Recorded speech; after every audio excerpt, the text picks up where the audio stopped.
اعوذ باللہ من الشیطان الرجیم بسم اللہ الرحمن الرحیم ومن الناس من يتخذ من دون الله اندادا يحبونهم كحب الله والذين آمنوا اشد حبا لله ولو يرى الذين ظلموا اذ يرون العذاب ان القوة لله جميعا وَأَنَّ اللَّهَ شَدِيدُ الْعَذَابِ صدق اللہ العظیم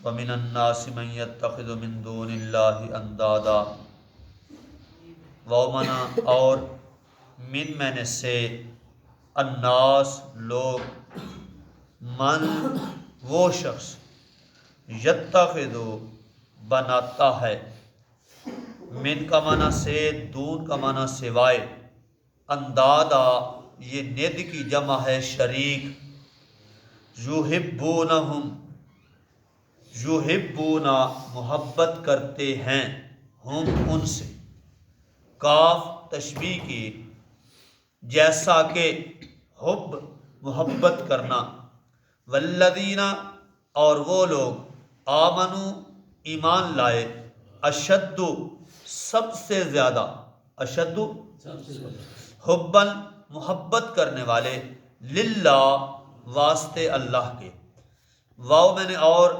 لو میں نے اگر یرا کا معنی ہے دیکھ لیں الذین وہ لوگ ظلموا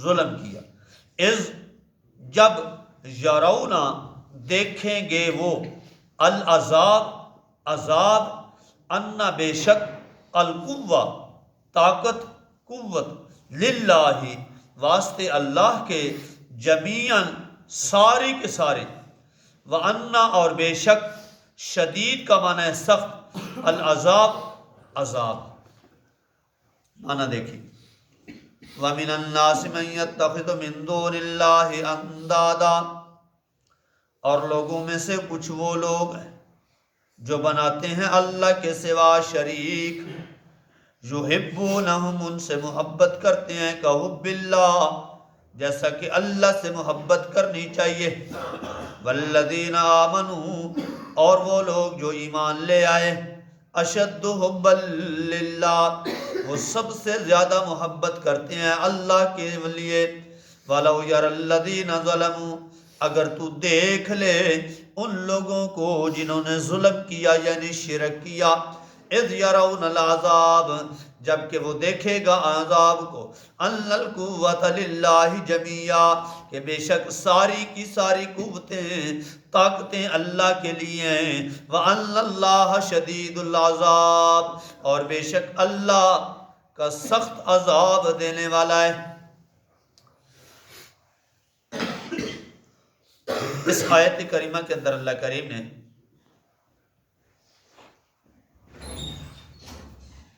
ان لوگوں کا تذکرہ کیا جو دلائل سننے کے باوجود حق کو سننے کے باوجود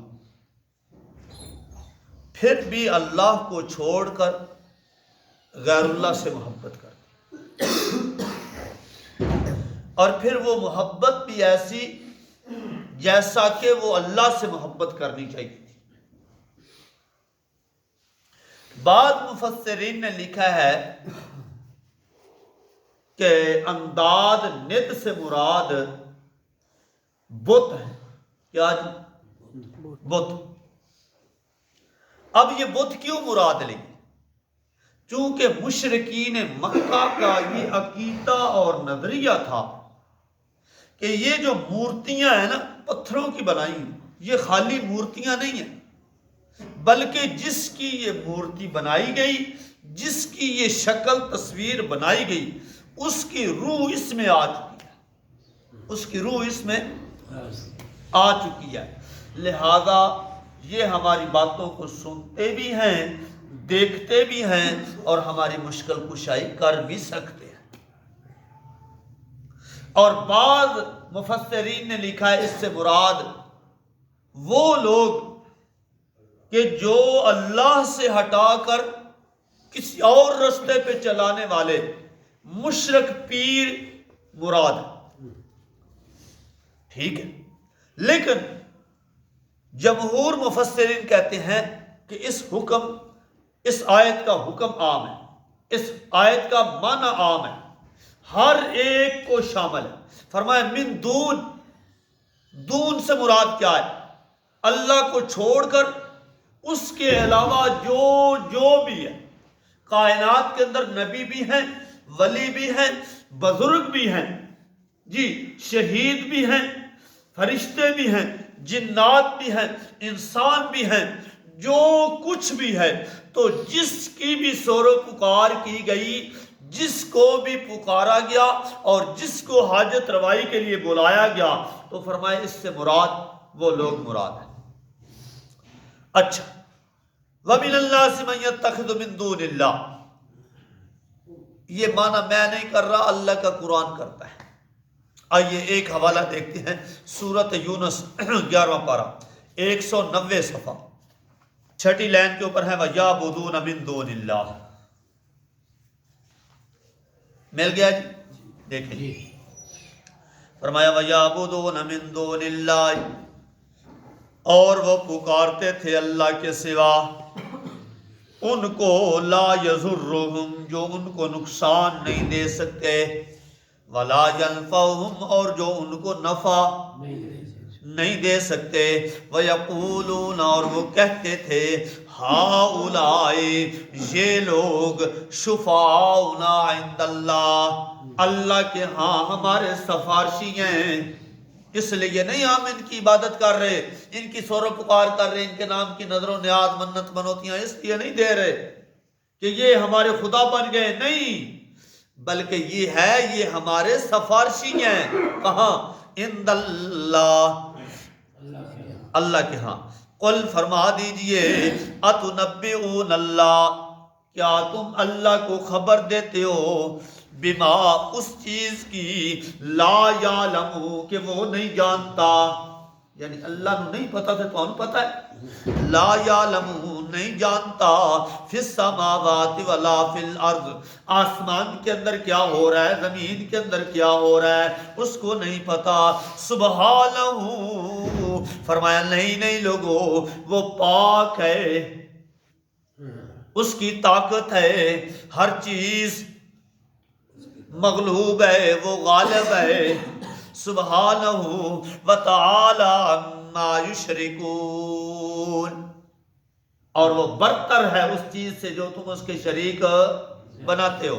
آگے، وما کان الناس، نہیں تھے لوگ، الا امتن واحدتن، ایک جماعت تھی، فاختلفوا، پس اختلاف کر لیا، ولولا کلمۃ سبقت من ربک، اللہ فرماتے ہیں اگر یہ بات میری طرف سے پہلے نہ ہو چکی ہوتی، لقضی بینہم، تو اب میں ان کے درمیان فیصلہ کر دیتا، فیما فی یختلفون، اس چیز کے اندر جس میں اختلاف کر رہے ہیں، ویقولون، اور وہ کہتے ہیں لولا انزل علی آیۃ من ربی، کیوں نہیں آئی کوئی نشانی ہمارے رب کی طرف سے، فقل، آپ فرما دیجئے، انما الغیب للہ، غیب تو سارے کا سارا اللہ کے پاس ہے، فانتظروا، تم بھی انتظار کرو، انی معکم من المنتظرین، میں بھی تمہارے ساتھ انتظار کرنے والا ہوں۔ تو واپس آؤ سبق پہ، تو یہاں کیا سمجھایا کہ وہ اس لیے عبادت نہیں کرتے تھے کہ یہ خدا ہے، نہیں، بلکہ ان کا نظریہ یہ تھا کہ یہ اللہ سے کچھ کروا لیں گے، اللہ سے کچھ کروا لیں گے۔ کچھ لوگ جاہل ہیں، وہ کہتے ہیں، یہ کہتے ہیں نہیں بابوں کے پاس کچھ نہیں ہے، بابوں کے پاس کچھ نہیں ہے، میں تمہیں بتاتا ہوں بابے کے پاس کیوں نہیں ہے۔ کس طرح بھائی جب قیامت کا دن ہوگا، میدان محشر لگا ہوگا، ساری دنیا کھڑی ہوگی، تو اس وقت ساری دنیا آدم علیہ السلام کے پاس نہیں جائے گی، اللہ تو موجود ہوگا، اللہ کے پاس کیوں نہیں جاتے، بابے کے پاس کیوں جاتے؟ تو بابا آدم نہیں ہے، تو پھر ادھر کیوں گئے ہیں نبی کے پاس؟ تو پھر نبیوں کے پاس جائیں گے نا، اللہ کو چھوڑ کر جا رہے ہیں، تو اس کا مطلب یہ ہے کہ بھئی ان سے مانگنا ٹھیک ہے، اس کا مکر کو کون بیان ہے؟ پھر کہتا ہے آخر میں نبی علیہ الصلوۃ والسلام سینہ یوں ٹھپ کر کہیں گے ہاں ہاں یہ تو مسئلہ میں حل کرنے والا ہوں۔ اچھا کیا نبی علیہ السلام مسئلہ حل کریں گے؟ کہیں گے بھئی ٹھیک ہے یہ سارا کام ہو گیا۔ نبی علیہ السلام یہی کہیں گے جو تم کہہ رہے ہو تمہاری بات مان لی گئی ہے۔ نبی علیہ السلام تو خود سجدے میں گر گئے ہیں۔ جو نبی علیہ السلام نے کہا ہے کہ بھئی آؤ بھئی یہ تو مقام میرا ہے، یہ مرتبہ میرا ہے، تو نبی علیہ السلام نے کیا کہا کہ بھئی تمہاری مشکل حل ہو گئی بھی، تمہیں میں نکال دیتا ہوں، تمہیں ادھر لے جاؤں گا، یہ کر دوں گا، وہ کر دوں گا؟ نہیں، نبی علیہ السلام وہاں کیا کرتے ہیں؟ سجدے میں جاتے ہیں۔ جو سجدے میں گر جائے معلوم ہوا کہ وہ کچھ دینے والا، وہ تو خود مانگنے والا ہے، اور جو مانگنے والا ہو اس سے کیا مانگنا؟ مانگو اس سے جو سب کچھ عطا کرنے والا ہو۔ اور دوسری بات یہ ہے کہ جی بابے کے پاس گئے، یہاں پہ اللہ نے اپنے پیغمبر محمد الرسول اللہ صلی اللہ علیہ وسلم کا مقام پیش کیا۔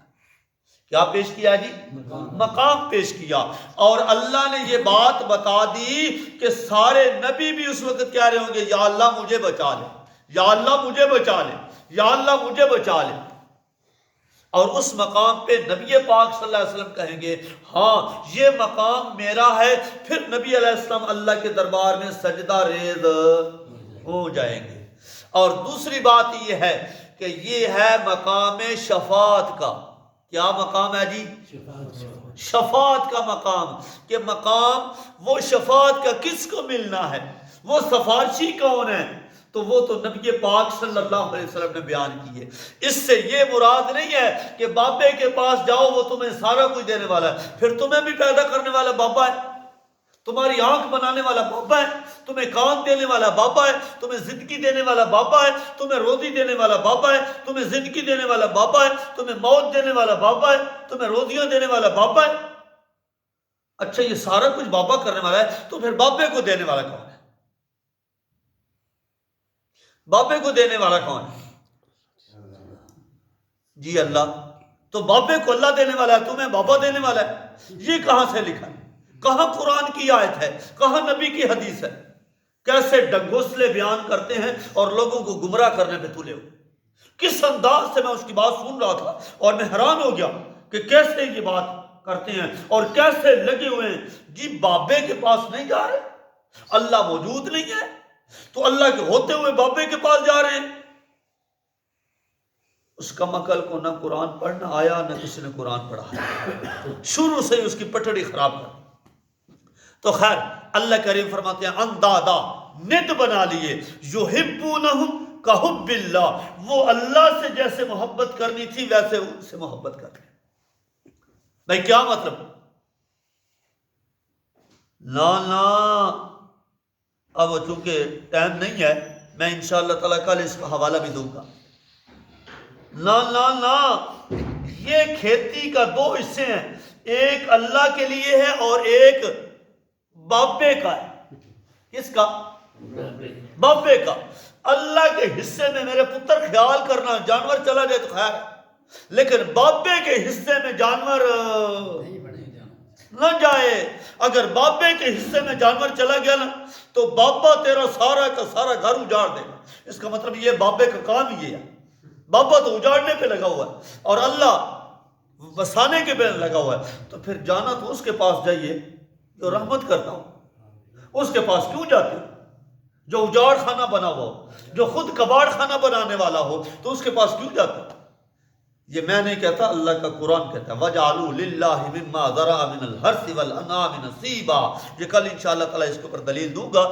پھر اس کے بعد یہ یحبونہم کحب اللہ، یہ محبت کا انداز انشاءاللہ کل بیان کروں گا۔ اللہ سے دعا ہے کہ اللہ تبارک و تعالیٰ جو کچھ پڑھا سنا ہے اس کے مطابق عقیدہ رکھنے کی عمل کرے۔